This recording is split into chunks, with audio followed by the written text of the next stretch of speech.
Success করতে পারি সেই জন্য আমাদের সবসময় চেষ্টা থাকবে। এবং আমি বলবো আমরা সাথে টেকনোলজি কলেজে এখানে লেখাপড়া করতে আসার কারণে আমরা সবার সাথে সবাই একটা সম্পর্ক হয়েছে। এই সম্পর্কটা সারা জীবনের জন্য একদম মৃত্যুর আগ দিন পর্যন্ত আমরা সবাই সবার সাথে রাখতে চাই। এটাই আমাদের মেইন উদ্দেশ্য, এর বাইরে আর কোনো উদ্দেশ্য নয়। এবং আমরা এই বাংলাদেশের বিভিন্ন জায়গায় অসহায় মানুষ এবং অসহায় শিক্ষার্থী যারা থাকে তাদেরকে আমরা আমাদের ব্যক্তিগত পক্ষ থেকে এবং আমাদের এই সংগঠনের ছাত্র ফোরামের পক্ষ থেকে আমরা সবসময় সাহায্য এবং সহযোগিতা করব।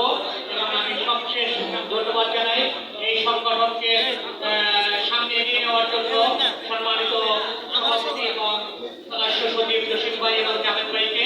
আপনারা সারাদিন রাত পরিশ্রম করে এবং সামনে ভবিষ্যতে একটা সুন্দর সংগঠন আবার আমাদের নতুন নেতৃত্বের হাতে ঠিক 1 বছর পর ভোটের মাধ্যমে অবশ্যই আপনাদের ভোটের মাধ্যমে আজকে যারা যারা সদস্য হয়েছে এরা এই জায়গায় অটো ভোটার হয়ে গেছে এবং আরো যারা যারা সামনে এখানে সদস্য হবে তারা অটো ভোটার হবে।